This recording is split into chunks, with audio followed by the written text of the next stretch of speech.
McDonald, after having just joined you guys a couple days before the game, plays more than 50 defensive snaps. How much of that is a testament of his conditioning, and how do you feel he fared with that such a high workload in those circumstances?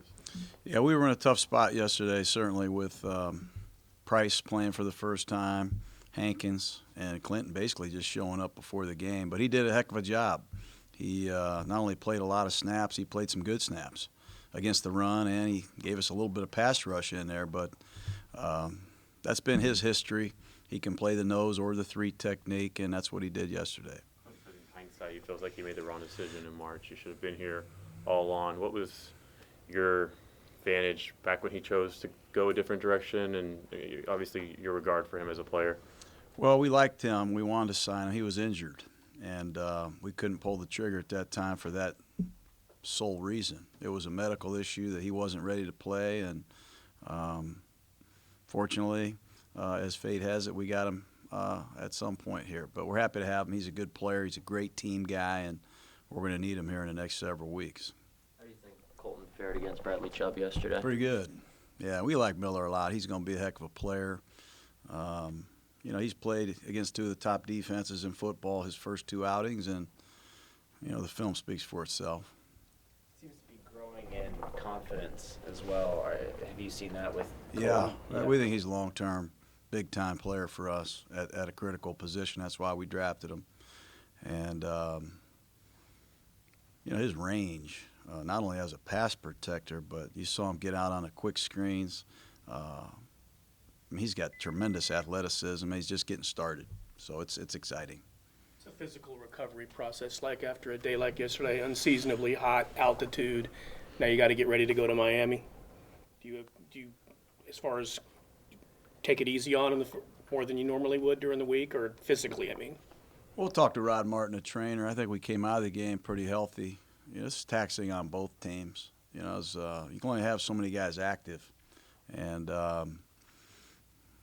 it'll be a challenge again in Miami. We'll be wearing black jerseys, I believe. The last time we went down there, I was hot. I'm not even playing.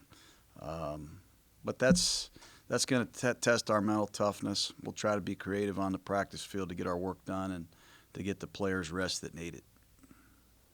On that, the play where Tim Patrick got free and put the Broncos into field goal range, what did you see from Conley there? It seemed like he had Sanders over the top and he had Patrick underneath. What did you think of how that play worked out? Well, it was man-to-man coverage. It looked like a smash route, a hitch route, a 5-yard hitch route. I just think we've got to find a way to get him on the ground. We missed a couple tackles on that play, and it's what happens. When you play one-on-one coverage against some of these receivers, they're very talented and hard to bring down.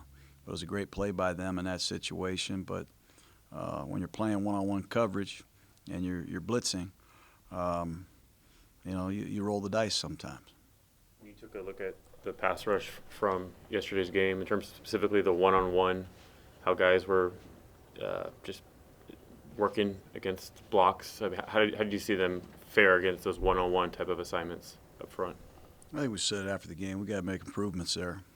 Across the board, we got to make improvements, and I know that was pretty obvious. Jon, after both games, you've addressed the lack of a pass rush. Does it make you regret your trade decision? No, it doesn't make me regret trade. We made the trade. There's going to be hindsight, 50-50, all that stuff. But we would have loved to have him here. I'm not going to keep rehashing this. I would have loved to have coached him, loved to have had him here, but he's not here, and somebody's got to step up. We got to keep building our football team. That's what we're going to do, and hopefully we see more from Arden Key. Hopefully we see more from P.J. Hall when he gets healthy, and hopefully we prove that in the long term we did the right thing. You obviously have a lot of new players here who not played together. Do you buy into the thing where the guys have to learn how to win together? Is that something you buy? Is that a process that they need to get through, or how do you? I don't. I try to stay in shallow water, not to get real deep and philosophical. We had an extra point blocked. We had a 4th and 1. We got to convert that play. We had an offensive pass interference call that was critical at the end of the game. We had a false start on 2nd and 4. We missed a couple plays that we should make. Guys are fighting. Guys are working hard. We're a work in progress. We got a long way to go, and we're going to get there. And I'm going to remain confident indeed.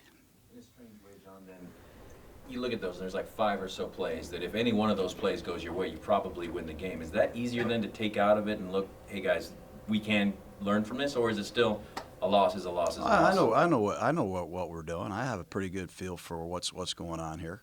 You know, I know what the reality is. The reality is our quarterback played great yesterday.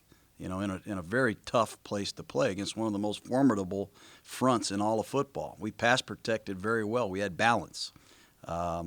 Disappointed in the outcome. Going to continue to see the glass half full, but at the same time, you know, going to put my head down and keep digging, keep working, keep scratching, keep looking for ways to keep building the foundation of this football team.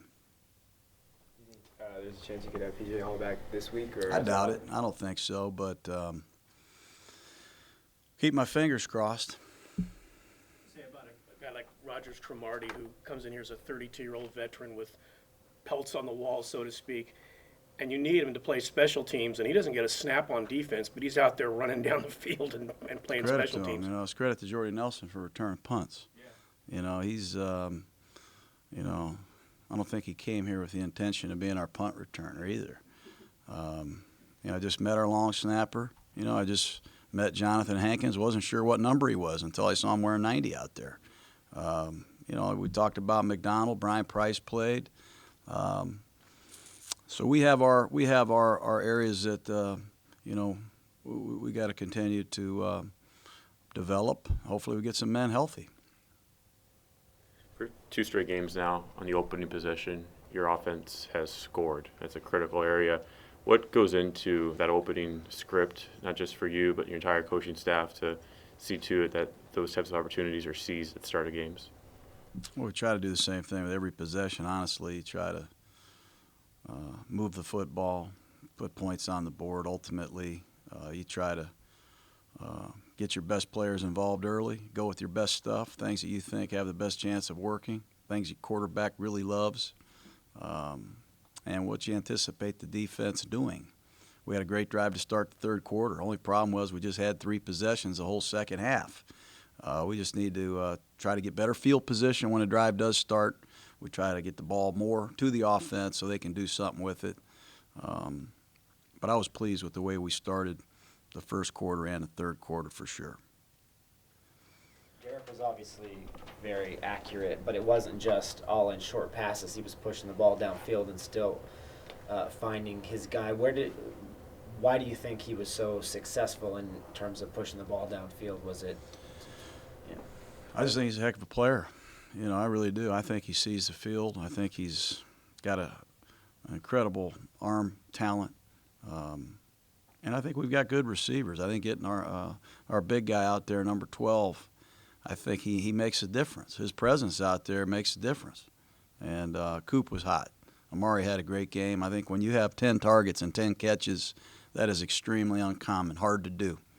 And he really should have been 11 for 11 after going down and bagging that deep ball on a sideline. But it's a combination of all that and the protection. You know, we had good pass protection for most of the day, and that's a great accomplishment. I don't think I've ever seen a double pass interference before. What was your take on that play? I don't know. I was disappointed, to say the least. Very disappointed. It was on our sideline, too. You see a lot of disappointed Raiders. These first 2 weeks from game action, behind the scenes stuff, what makes you think this team can keep some of these leads and still be a contender in this league? What's your question? From what you've seen from the first 2 games, what bits and pieces, I know they're both losses, makes you think this team can still be a contender in this league? Well, I'm not going to sit here and make predictions today. I'm not going to do it. Like I said, we're going to keep building our football team. And whether that translates into 1 win or 4 wins or any wins, I'm not going to make any predictions. You know, I want to continue to play good, hard-nosed football, keep improving, and good things will happen. But I'm not going to sit here and make any predictions about anything other than we're going to play hard and provide the best effort we can. Is there a way that you can pinpoint that a team can get better at closing out games? You guys have played well in the first half, and then it's kind of dropped off in the second. How do you get better at closing out games? Well, you can close them out in a lot of ways. You know, there's a number of ways we could have closed that game out yesterday on offense. You know, maybe call a better play on 4th and 1, get that conversion.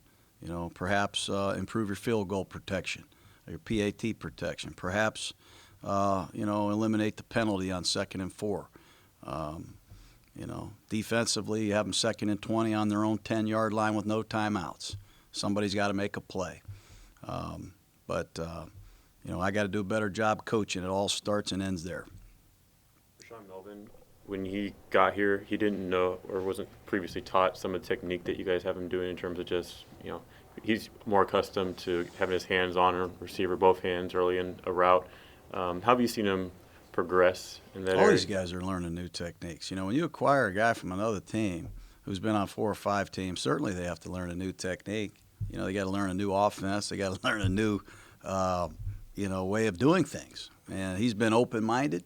It's a credit to him. He's still a young player. He hasn't had a lot of starts under his belt. But he did have a big interception yesterday. I've said it a number of times. I think we've got as good a secondary coach as there is in football. I think the young man, Ansley's going to be a head coach. And he's, I think, helping all our corners. Garion's just started a few games in his career. So everything is a work in progress, but they are open-minded, and Rashawn is, as I think, reaping the benefits of being around a pretty doggone good coach. On those lines, I'm sure when Rashawn, he has such high expectations for himself, when you tell him or your staff tells him, we're going to need you to play that 4th preseason game. You know, he's a prideful guy. It might take him a moment to process that. His maturity, though, just to understand the process of getting better, what have you seen from just him in terms of appreciating that process? Well, I hope he appreciates he's in a competitive situation, you know, with Worley coming back soon. You know, Nick Nelson is banging on everybody's door, too. We need to get him on the field. So it's a credit to him, without a doubt, but it's also important that he does continue to improve and take advantage of the playing time. You try and be real consistent in terms of your Monday approach and how you, or Tuesday if it's after a Monday night game, where you'll make corrections, go about your business, or do you approach it differently depending on how you play? Say if you didn't play as well, as opposed to like yesterday when you know everybody out there just poured their heart and soul into it and they didn't get what they wanted. Is that different on Monday than another game? Yeah, probably. You know, obviously, depending on how you play, if it's a short week or not, sometimes you don't have a lot of time to spend on the previous game. This will be the first time we get a chance to really study the tape collectively as a group. So, yeah, it'll be different on a weekly basis depending on the schedule of the following game and how we played and what we need to correct. What have you made of Bruce Irvin's contributions thus far through 2 weeks? Well, obviously, we need to get more out of our captain. You know, he's put in some tough spots, certainly, and he's a good player. He's had some really good snaps, and, you know, we need more and more from him. I know he's given us everything he has, and it's tough on him, certainly, because we do have a lot of new guys around him up front. But we're happy he's here.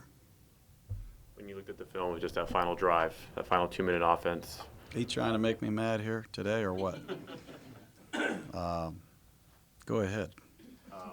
Just that physical exhaustion, it was just so Well, apparent. it was the hottest day, I think, in Denver Bronco football history. So it was hot. You know, it was hot. Like I said, 3 of our defensive linemen we have not really seen play in a game, really very many practices either.